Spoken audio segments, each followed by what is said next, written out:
Polemik mengenai ijazah Presiden ke-7 RI Joko Widodo kembali menjadi sorotan publik. Isu yang selama ini bergulir di ruang-ruang diskusi, media sosial hingga forum hukum kini kembali memanas setelah muncul klaim dari sejumlah pihak yang menyebut adanya rahasia besar yang mulai terungkap ke publik. Selama bertahun-tahun, polemik ini menjadi tanda tanya bagi sebagian masyarakat. Di satu sisi, pihak-pihak resmi telah menyatakan bahwa dokumen pendidikan tersebut sah. Namun di sisi lain, kelompok yang selama ini kritis terhadap keabsahan dokumen itu terus menyuarakan adanya kejanggalan yang menurut mereka belum terjawab secara tuntas. Kali ini, kubu yang menamakan diri sebagai RRT mengklaim berhasil membuka tabir yang selama ini disebut-sebut tertutup rapat. Mereka menyampaikan bahwa setelah salah satu tokohnya, Bonatua, memperoleh salinan dokumen ijazah dari Komisi Pemilihan Umum, muncul sejumlah poin yang menurut mereka perlu dikaji ulang secara lebih mendalam. Menurut pernyataan mereka, salinan yang diperoleh dari KPU tersebut menjadi bahan pembanding penting terhadap berbagai dokumen yang sebelumnya beredar di ruang publik. Dari situlah, klaim demi klaim mulai disampaikan, mulai dari dugaan perbedaan detail administratif hingga aspek teknis dokumen yang dinilai perlu diuji secara forensik independen. Meski demikian, hingga saat ini belum ada keputusan hukum baru yang menyatakan adanya pelanggaran ataupun ketidaksahan dokumen tersebut. Pihak-pihak resmi sebelumnya telah menegaskan bahwa dokumen pendidikan Presiden telah melalui proses verifikasi sesuai ketentuan yang berlaku pada saat pencalonan. Polemik ini pun akhirnya tidak sekadar menjadi soal selembar ijazah, melainkan berkembang menjadi isu yang menyentuh kepercayaan publik terhadap institusi, transparansi pemerintahan, dan stabilitas politik nasional. Oke, Bung. Ini mulai tersingkaplah rahasia besar yang selama ini terasa gelap gulita, yang membuat kita semuanya, seluruh Indonesia ini menjadi bertanya-tanya tentang bagaimana kedudukan ijazah itu. Ahli kebijakan publik Dr. Bonatua Silalahi, orang yang berdiri juga di barisan terdepan mendobrak kegelapan itu, dan teranglah pintu yang gelap menjadi terang benderang. Beliau itu entah bagaimana kemampuannya mendapatkan apa yang selama ini dicari-cari, yang namanya ijazah. Kemarin biarpun itu sudah dibicarakan, namun ada termul yang ingin mempertahankan bahwa ini asli. Sebagai orang yang melihatnya dari jauh, saya ketar-ketir malam tidak bisa tidur mikirkan hal-hal semacam ini. Jangan-jangan asli betul ya Pak gitu? Takutnya itu asli betul. Wah itu. Nah sekarang sebaiknya Ibu Dr. Tifa yang bisa menjelaskan bagaimana ini kedudukannya, bagaimana ini dua jenis fotokopian kok seolah-olah ada dua ijazah macam gitu. Itu ada kronologi cerita dan ada logik cerita yang bisa diceritakan. Baik, itu dok. Ya. Baik, bismillahirrahmanirrahim. Assalamualaikum warahmatullahi wabarakatuh. Nah, saya mencoba untuk membuat Pak Sobari nanti malam jadi tidur nyenyak.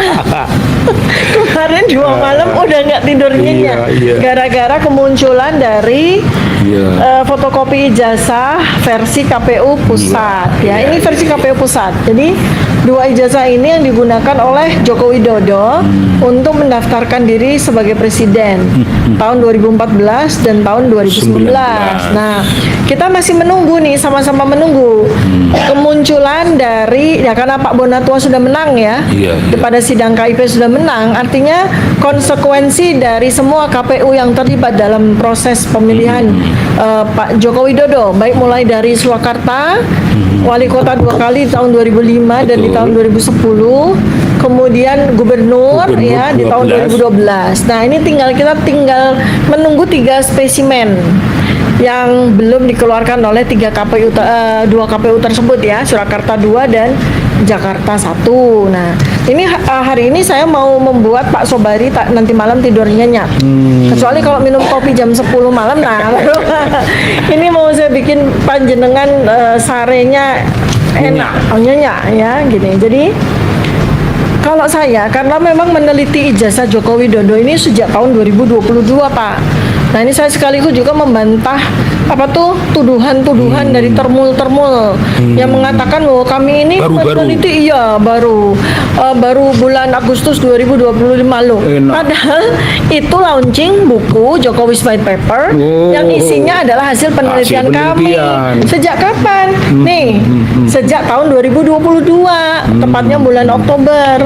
Ketika ini pertama kali spesimen yang dinyatakan sebagai ijazah Joko Widodo ya, walaupun bentuknya fotokopi, dikeluarkan secara ofisial oleh Dekan Kehutanan UGM, Pak Dr. Sigit Sunarta. Artinya kita anggap ini sebagai versi yang official ya, pertama kali muncul. Sebelumnya mulai dari tahun 2016 kan ada dua ahli yang bukan dua ahli ya, ada dua warga negara Indonesia, seorang jurnalis Pak Bambang Tri dan Gus Nur ya kan. Itu kan sudah mempersoalkan sehingga dihukum. Iya, dihukum ya. Nah, sekarang saya mau fokus di sini dulu ya, di sini dulu nih. Kenapa kok saya jadi girang malah? Instead of deg-degan seperti Pak Sobari, saya malah girang dan lega, ya. Karena selain saya sebagai peneliti, saya juga punya koleksi ini ya, punya koleksi dari berbagai macam versi ijazah Joko Widodo. Dari sejak tahun 2022 ya. Jadi ini kalau kita lihat saja dari ini, bisa dilihat ya, bisa di zoom ya. Bisa di zoom ya, Mas Diki ya, oke. Jadi ini ada dua sepintas lalu kan kelihatan sama ya. Kalau mata awam sama kok gitu ya. Nah, tapi ketika kita bertemu, saya, Mas Roy dan Bang Rismon melihat, langsung kita lihat perbedaannya. Artinya mata ahli ya kan. Satu, kalau saya itu dari administratif ya Pak, karena saya adalah orang UGM, saya alumni UGM kan, saya pasti tahu dan saya pernah mengalami melegalisasi ijazah saya kan, untuk kepentingan saya mendaftarkan S2 maupun S3 kan. Jadi yang seperti ini tuh tidak asing ya. Ada legalisir cap. Nah, dua ya, di tahun 2014 ada capnya, tahun 2019 ada capnya. Yang satu warnanya merah, yang satu warnanya hijau, ya. Yang bertanda tangan adalah dua pejabat yang berbeda. Yang satu ini dekan kehutanan kan, artinya memang legalisir itu diberikan oleh dekan.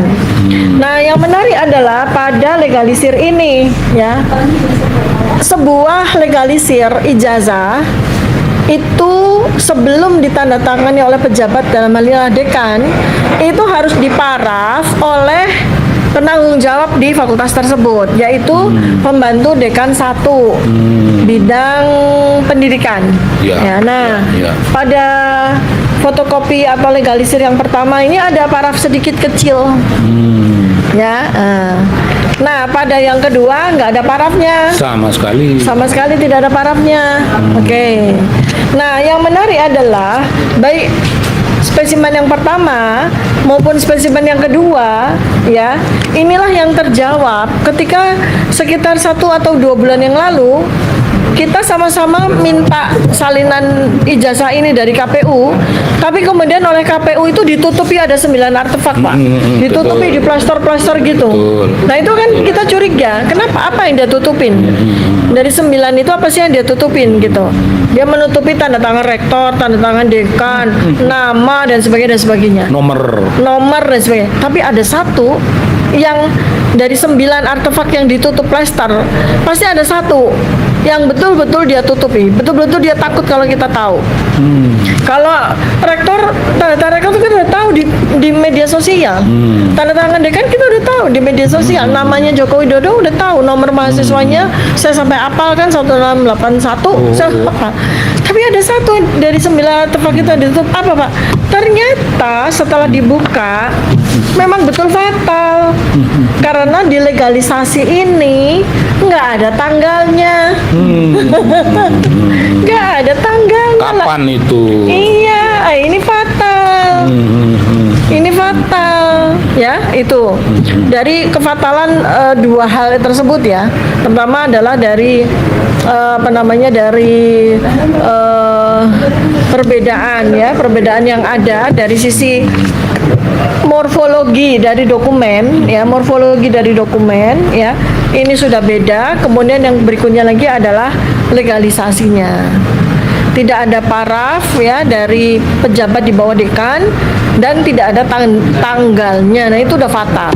Nah, terus kemudian selama berminggu-minggu setelah tanggal 15 Desember 2025, ketika tiba-tiba muncullah sebuah ijazah, selembar ijazah di acara gelar perkara khusus, di mana di situ ada dua ciri yang sangat penting pada sebuah ijazah yang kami temukan di medio tahun 2025, yaitu watermark dan emboss. Tiba-tiba versi ijazah yang dimunculkan kepada kami dalam 5 menit, tiba-tiba ada emboss, ada watermark. Nah, ya kan? Nah, sekarang kita mau buktikan Asli. apakah ijazah versi 2014 ya dan versi ijazah 2019 itu ada watermarknya dan ada embossnya. Ternyata polos. Tidak ada sama sekali. Ternyata polos, nggak ada watermark sama sekali, nggak ada emboss di tanda tangan rektor. Yang 2019 kita juga lihat polos juga, polos, nggak ada watermarknya, nggak ada embossnya. Coba bayangkan. Nah, saking penasarannya Pak, saya menguji berdasarkan dari spesimen yang kami temukan dari almarhum Insinyur Bambang Budi Harto. Beliau ini lulusan kehutanan asli UGM, lulus tahun 1985. Kakaknya seorang saksi Rujito. ya, Pak Rujito SH LM ya. Ini adalah replika dari spesimen ijazah ya. Yang mana kami kan waktu bertemu dengan ijazah asli ini kamu senang sekali gitu ya, karena beberapa tanda yang sangat prominen gitu ya. Pertama adalah watermark. Kemudian emboss. Wah, ini kami senang sekali. Karena pada yang kita lihat di versinya Idiansa ini kan nggak ada kedua itu. Nah, penasaran Pak, apakah kalau difotokopi lagi watermark sama embossnya hilang nggak sih? Gitu kan? Hilang nggak sih? Nah, saya coba Pak, saya uji Pak.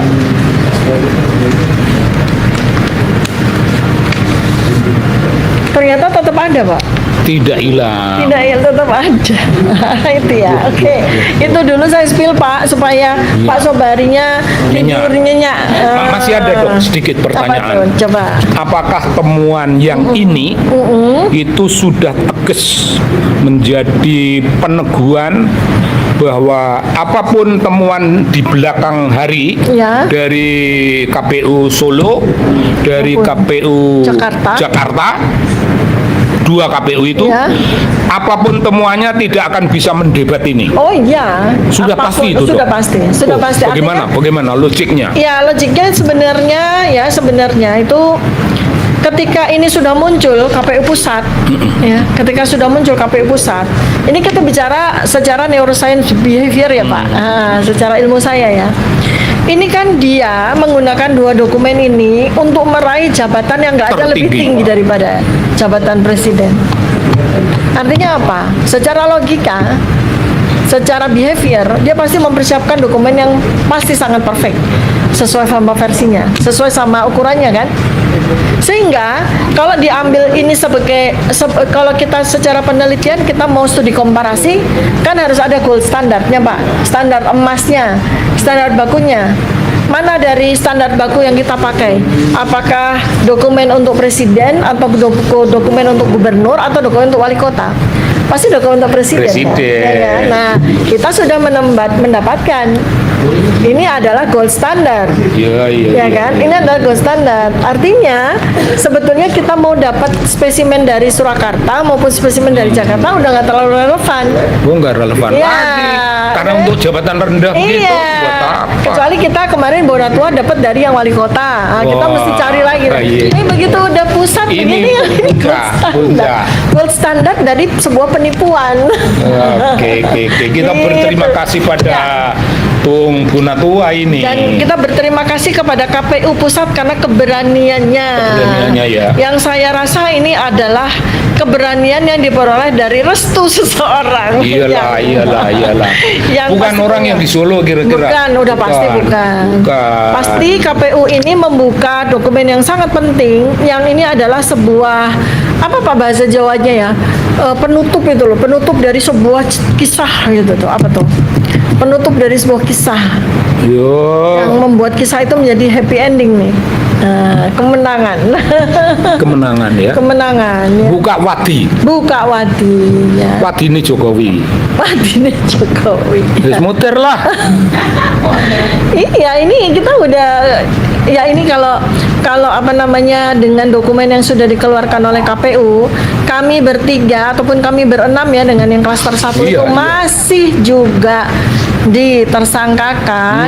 Itu pakai jargonnya Bang Haji Roma Irama. Sungguh terlalu.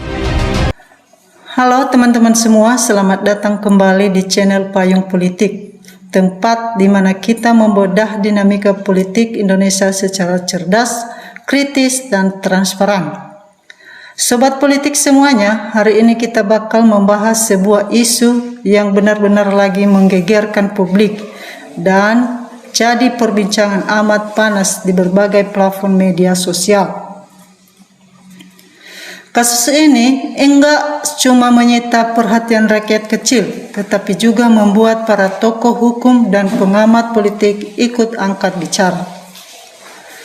Sebelum kita masuk ke pembahasan yang lebih mendalam, jangan lupa untuk mendukung channel Payung Politik dengan cara klik tombol subscribe, sukai video ini, dan nyalakan lonceng notifikasinya. Tuliskan juga pandangan kalian di kolom komentar supaya diskusi kita di channel ini semakin hidup dan cerdas. Sobat politik, kalau kita perhatikan dinamika dalam beberapa waktu terakhir, gelombang aksi massa dan teriakan para orator di jalanan terasa semakin membara. Ribuan masyarakat turun ke jalan menyuarakan rasa kekecewaan mereka yang mendalam terhadap penegak hukum dan isu penuntasan korupsi di negeri ini. Mereka mendesak agar seluruh aparat penegak hukum serta tokoh-tokoh purnawirawan bertindak tegas tanpa pandang bulu. Tidak hanya itu, konsistensi gerakan mahasiswa juga membalik terlihat. Dan momentum peringatan Hari Dignas lalu, elemen mahasiswa dengan lantang menyoroti mundurnya penegak demokrasi serta pengabaian hak-hak konstitusional rakyat. Bagi mahasiswa, aksi ini adalah wujud perlawanannya nyata terhadap berbagai kebijakan pemerintah yang dinilai melukai rasa keadilan sosial. Namun, situasi menjadi kian memanas ketika polemik seputar persidangan keabsahan ijazah mantan Presiden Joko Widodo yang didorong oleh tim TPUA bersama tokoh-tokoh seperti Profesor Amin Rais dan Egy Sujana mulai bergulir. Dalam persidangan tersebut, Egy Sujana menyoroti masalah prosedur hukum yang krusial, salah satunya terkait keberadaan surat kuasa resmi bertanda tangan basah dari pihak tergugat. Dengan merujuk pada pasal 27 ayat 1 UUD 45, ditegaskan bahwa seluruh warga negara memiliki kedudukan yang sejajar di hadapan hukum. Tim TPUA menegaskan sebenarnya solusinya sederhana jika ijazah asli dapat ditunjukkan secara terbuka dan transparan di hadapan publik maka polemik panjang ini akan selesai dengan sendirinya. Masalah tidak berhenti di situ saja. Sorotan tajam publik ini juga tertuju pada sang anak yang menjabat sebagai wakil presiden, Gibran Rakabuming Raka. Isu ini makin meruncing hingga muncul gugatan warga senilai 125 triliun terkait keabsahan syarat administrasi pendaftarannya saat cawapres. Latar belakang pendidikan Gibran yang menempuh studi di Orchid Park Secondary School Singapura serta UTS INSEAD Sydney dipertanyakan kesetaraannya. Penggugat menilai ada ketidaksesuaian logis antara syarat masuk program tersebut dengan klaim penyetaraan kelulusan secara SMA atau SMK berdasarkan aturan Kemendikbud. Hal inilah yang dinilai oleh para pakar dengan pengamat sebagai ganjalan administrasi yang amat serius. Melihat tumpukan fakta dan polemik tersebut, reaksi netizen di media sosial benar-benar memuncak. Banyak warga yang mengekspresikan rasa frustasinya melalui kritik pedas, sindiran hingga luapan amarah terhadap fenomena dinasti politik. Mari kita simak beberapa suara dan tanggapan netizen yang berkembang di lapangan. Yang pertama, akun Batu Mandi menegaskan rakyat jangan dibodohi lagi. Rakyat dan masyarakat sekarang sudah semakin cerdas. 2.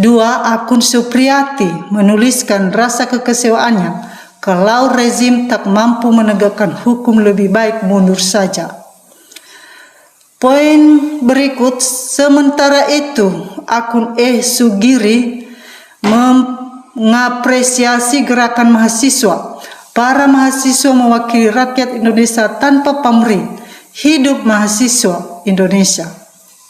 Berikut ada juga dorongan dari akun Mantoja. Bila rakyat dan mahasiswa turun, kebenaran pasti akan ditemukan walaupun penuh dengan pengorbanan. Sobat politik, kalau kita cermati bersama secara tenang dan rasional, seluruh fenomena ini menjadi pelajaran berharga tentang betapa krusialnya prinsip transparansi, keabsahan administrasi serta kepatuhan pada konstitusi bagi seorang pejabat publik. Siapapun pemimpinnya, rakyat memiliki hak konstitusional penuh untuk mendapatkan kejelasan serta jaminan bahwa hukum ditegakkan secara adil tanpa ada tebang pilih. Sekarang, bagaimana analisis dan pandangan kalian sendiri mengenai polemik ijazah serta gugatan ini? Apakah menurut kalian ini murni penegakan aturan hukum ataukah ini bentuk kritik sosial yang mendalam dari masyarakat? Tuliskan pemikiran dan argumen kalian di kolom komentar di bawah. Jangan lupa untuk membagi video ini ke teman-teman kalian agar ruang diskusi politik kita tetap sehat, bernalar, dan cerdas. Baiklah teman-teman, mari kita bacakan komentar-komentar netizen tentang cuplikan video ini. Teman kita Asbek memberikan komentar, Sarkowi lulusan UGM Universitas Gigi merongos dan menipu seluruh rakyat Indonesia, biadab. Teman kita Zulkifir memberikan komentar, ayo hancurkan kezaliman di negeri ini. Teman kita Jokowi Gumandawin memberikan komentar, Jokowi perkataannya tidak bisa dipercaya, ibarat lampu sen kanan tapi belok kiri alias penipu ucapan, enggak bisa dipercaya. Teman kita Yusuf Fandi memberikan komentar, sangat memalukan NKRI punya presiden gadungan, tukang pembohong, tukang tipu, raja penipu, raja munafik, penipu rakyat Indonesia. Teman kita Upay Tupe memberikan komentar, Ini berita benaran enggak Jokowi ditahan? Kalau benaran mari kita adakan syukuran. Teman kita Agus Purnawanto memberikan komentar setuju stop bayar pajak. Teman kita Akhirza memberikan komentar si muka polos yang enggak ada akhlak karena saraf malunya udah putus. Teman kita Sutrian Trian memberikan komentar orang munafik itu berbahaya, tangkap saja. Kita teruskan, teman kita Muhmucat memberikan komentar kalau diborgol berarti benar adanya. Teman kita Pak Suyoto memberikan komentar gara-gara ijazah palsu banyak membawa korban, kasihan yang menjadi korban. Teman kita Arya Mart memberikan komentar bersih NKRI dan terapkan hukuman mati dan sita aset koruptor. Kita lanjut, teman kita Deviance memberikan komentar si kurus ini manusia biadab, perusak bangsa, negara dan rakyat dengan korupsi, berjemaah di mana-mana dan pembohong yang harus segera diadili pengadilan rakyat. Teman kita Marpel memberikan komentar sudah muak alias muntah orang satu ini. Teman kita Edi Sriawa memberikan komentar wartawan jangan banyak pertanyaan. Ntar mati di tempat nggak sempat diadili. Teman kita Vivo V memberikan komentar asli semenjak dia bilang melalui persidangan ketika sidang malah Jokowi ini yang enggak datang, pembohong. Teman kita Katwa Diwandi memberikan komentar tangkap pengkhianat negara yang melakukan perlawanan aturan hukum, Mulyono layak diadili, usut kasus KPPS yang meninggal dunia. Teman kita Hendar memberikan komentar kami tidak butuh pernyataan, kami butuh bukti ijazah clear. Tempat kita Tuan Uji memberikan komentar penjarakan kuasa hukumnya. Teman kita Salis Vivo memberikan komentar inilah masanya kamu sebagai pengkhianat dan penipu rakyat. Teman kita Sutiono Melima memberikan komentar pengacaranya ditanya udah lihat ijazah aslinya apa belum, disumpah kalau enggak berani bersumpah dilaporkan pembohongan hoaks publik di media. Teman kita Lona Swan memberikan komentar adili Jokowi yang sudah bikin gaduh sedunia, hukuman mati layak sekali. Teman kita Azka Mustakar memberikan komentar yang sangat luar biasa. Dinasti akan terwujud dengan gampang kalau Jokowi enggak dipenjara dan Gibran harus dimakzulkan. Teman kita Zulfriadi memberikan komentar pusing kan menutupi kebohongan dengan kebohongan yang lain. Teman kita Muhtar memberikan komentar jangan-jangan mau memborgol cium tangan dulu sama Jokowi. Dia kan perampok, masa enggak diborgol?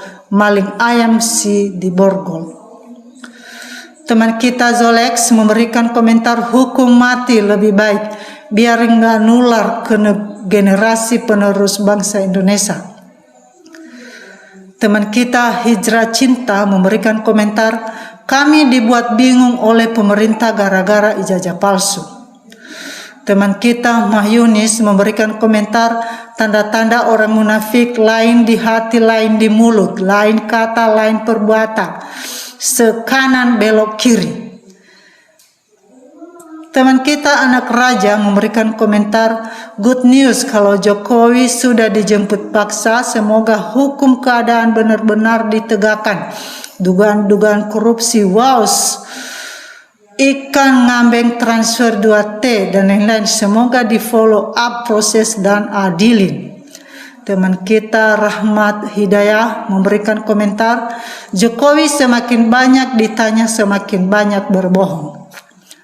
Teman kita Aguman Sagunung memberikan komentar, Jokowi itu UGM abal-abal, harus dipenjarakan, tidak bikin resek saja biar aman demen. Teman kita TVT memberikan komentar, kalau ini betul, kami rakyat berterima kasih kepada Bapak Kapolda. Kami sangat setuju ijazah Jokowi harus dibuktikan dengan mata, jangan dibuktikan dengan telinga.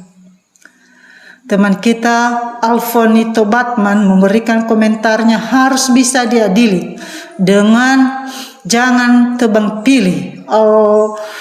Alham Komar aja penjara karena ijazah palsu. Teman kita Yuswarno memberikan komentar, Jokowi pembohong penipu.